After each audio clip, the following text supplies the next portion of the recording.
ஓம் சாந்தி. அனைவருக்கும் சத்குரு வாரத்தினுடைய நல்வாழ்த்துக்கள். 19/1/23 இன்றைய முரளியின் கேள்விகள். முதல் கேள்வி, ஆத்மா துக்கத்தில் இருக்கும்போது ஏன் பரமாத்மாவை நினைவு செய்கிறது? ஆத்மா துக்கத்தில் இருக்கும்போது ஏன் பரமாத்மாவை நினைவு செய்கிறது?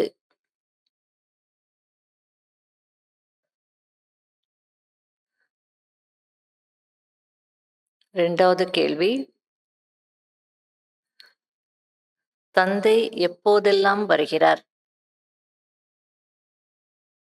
தந்தை எப்போதெல்லாம் வருகிறார்?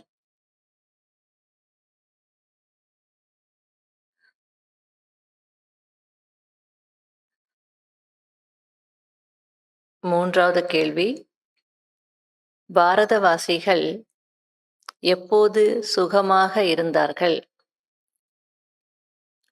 பாரதவாசிகள் எப்போது சுகமாக இருந்தார்கள்?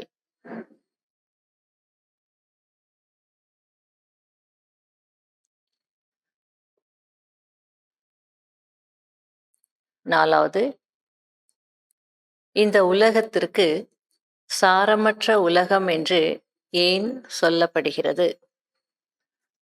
இந்த உலகத்திற்கு சாரமற்ற உலகம் என்று ஏன் சொல்லப்படுகிறது? மேலும் என்ன பாடல் பாடுகிறார்கள்? மேலும் என்ன பாடல் பாடுகிறார்கள்?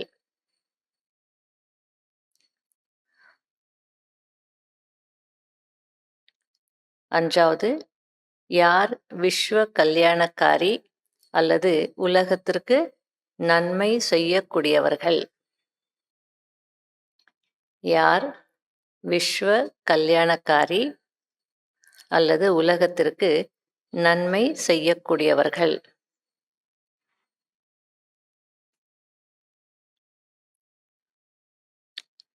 Fill up the blanks. சாக்கார தந்தையை நினைவு செய்வது கூட டேஷ் ஆகுவதாகும். சாக்கார தந்தையை நினைவு செய்வது கூட டேஷ் ஆகுவதாகும்.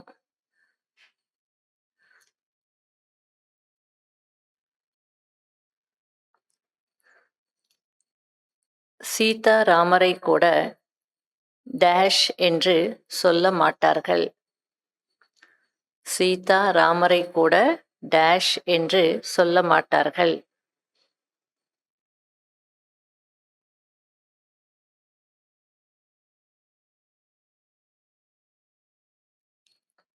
மூன்றாவது, யார் ஃபெயில் ஆகிவிடுகிறார்களோ அவர்கள் டேஷ் ஆக ஆகிவிடுகிறார்கள். யார் ஃபெயில் ஆகிறார்களோ அவர்கள் டேஷ் ஆக ஆகிவிடுகிறார்கள்.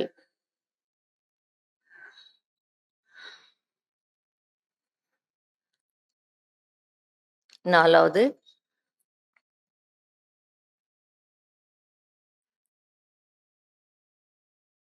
தந்தை படைத்துள்ள இந்த ருத்ர யக்ஞத்தில் டேஷ் ஆக வேண்டும். தந்தை படைத்துள்ள இந்த ருத்ர யக்ஞத்தில் டேஷ் ஆக வேண்டும்.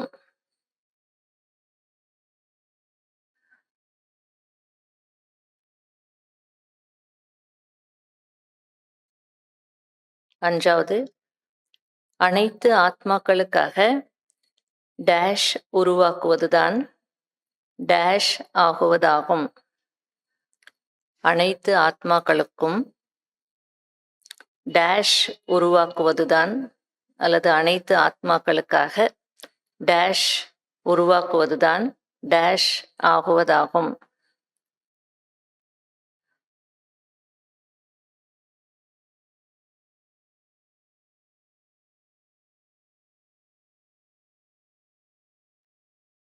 ஆறாவது, எப்போதாவது ஏதாவது விஷயம் வருகிறது என்றால் எப்போதாவது ஏதாவது விஷயம் வருகிறது என்றால் அப்போது டேஷ் என்ற கண் மற்றும் டேஷ் என்ற கண் மற்றும் டேஷ் என்ற மந்திரத்தை பயன்படுத்துங்கள். டேஷ் என்ற கண் மற்றும் டேஷ் என்ற மந்திரத்தை பயன்படுத்துங்கள். அப்போது அந்த விஷயம் முடிந்து போய்விடும். அப்போது அந்த விஷயம் முடிந்து போய்விடும்.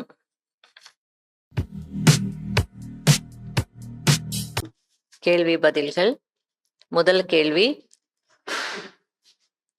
ஆத்மா துக்கத்தில் இருக்கும் போது ஏன் பரமாத்மாவை நினைவு செய்கிறது? எல்லாரும் சொல்லாதீங்க, ஆனா ஒருத்தர் கை தூக்கி சொல்லுங்க.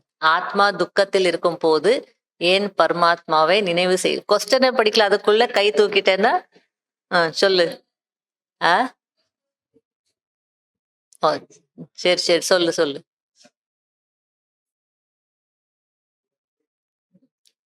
முதல் சம்பந்தம் ஆத்மாவின் பரமாத்மாவோடு தான் இருக்கு.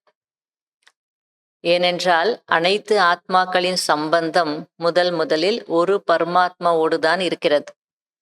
மேலும் அனைத்து ஆத்மாக்களையும் துக்கத்தில் இருந்து விடுவிக்கிறார். பாதிதான் பண்ணு, உனக்கு பாதி மார்க்கு தான், பாதியாவது கிடைச்சது போதுன்றார். அப்படி சொல்லக்கூடாது. ஆமா, இந்த இது விட்ட நான் நாளைக்கு விடக்கூடாதுன்னு நினைக்கணும்.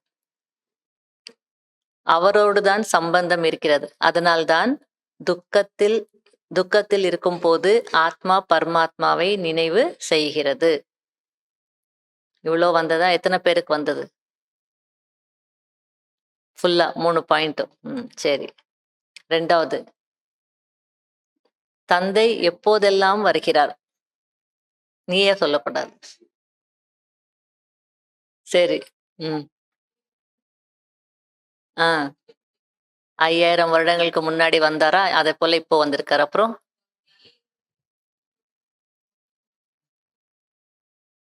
கலியுக கடைசி வரும்போது பக்தியினுடைய கடைசி முடிவு வருது, அப்போ வருவாரு. அப்புறம் 3 இடத்துல சொன்னார் இல்லையா? 4. யஜ்யத்தை படைக்க வருகிறார். எப்போது கலியுகத்தின் கடைசி வருகிறதோ அப்போது பக்தி மார்க்கத்தின் இறுதி வரும். அதாவது எப்போது கலியுகத்தின் கடைசி வருகிறதோ அப்போது பக்தி மார்க்கத்தின் இறுதி வந்துவிடும். அப்போது தந்தை வருகிறார். ரெண்டாவது, இன்றிலிருந்து 5000 ஆண்டுகளுக்கு முன்பு கூட பரம்பிதா பரமாத்மா வந்திருந்தார் இல்லையா? இப்போவும் வருகிறார். அதுக்கு அடுத்தது, எப்போது நாடகம் முடிவடைகிறதோ அப்போதுதான் வரவேண்டி இருக்கிறது. ருத்ர யஜ்யத்தை எப்போ படைக்க வேண்டுமோ அப்பொழுது வரவேண்டி இருக்கிறது என்று சொல்கிறார். எப்பொழுதெல்லாம்னா அந்த நிறைய பாயிண்ட்ஸ் இருக்கு, எப்பெல்லாம் நான் வருவேன். மூன்றாவது,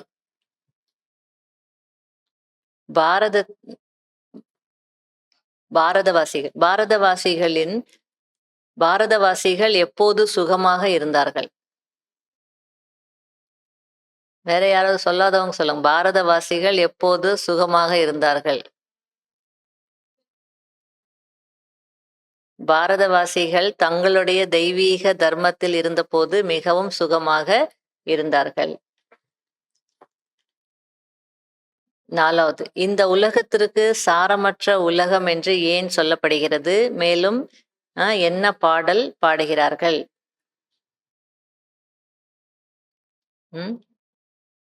சொல்லாதவங்க சொல்லுங்க.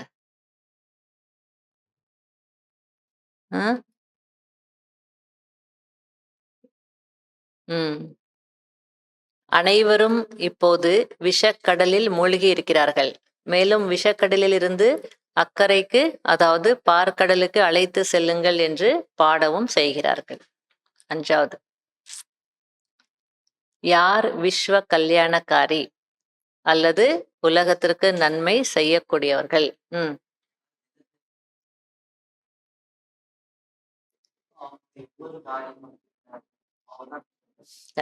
தினச்சரியத்தின் செட்டிங் மற்றும் பாபாவின் துணை மூலம் ஒவ்வொரு காரியத்தையும் அக்யூரேட்டாக, அதாவது மிக துல்லியமாக செய்யக்கூடியவர்கள் தான் உலகத்திற்கு நன்மை செய்யக்கூடியவர்கள்.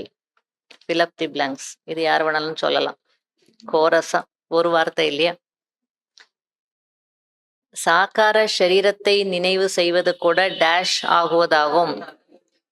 அதான் சொன்னேன், எல்லாரும் சொல்லலாம். ரெண்டாவது, சீதாராமரை கூட டேஷ் என்று சொல்ல மாட்டார்கள், புருஷோத்தம். மூன்றாவது, யார் ஃபெயில் ஆகிவிடுகிறார்களோ அவர்கள் டேஷ் ஆக ஆகிவிடுகிறார்கள், க்ஷத்ரியர்களாக ஆகிவிடுகிறார். நாலாவது, தந்தை படைத்துள்ள இந்த ருத்ர யஜ்யத்தில் டேஷ் ஆக வேண்டும். ஸ்வாகா தப்பு, முழுமையாக ஸ்வாகா ஆக வேண்டும். அஞ்சாவது, அனைத்து ஆத்மாக்களுக்காக டேஷ் உருவாக்குவதுதான் டேஷ் ஆகுவதாகும். சுத்த எண்ணங்கள் அல்லது சுத்த சங்கல்பங்கள் உருவாக்குவதுதான் வர்தானி மூர்த்தி ஆகுவதாகும். அஞ்சாவது, அனைத்து ஆத்மாக்களுக்காக, அது முடிஞ்சது. ஆறாவது, எப்போதாவது ஏதாவது விஷயம் வருகிறது என்றால் அப்போது டேஷ் என்ற கண் மற்றும் டேஷ் என்ற மந்திரத்தை பயன்படுத்துங்கள். அப்போது அந்த விஷயம் முடிந்து போய்விடும்.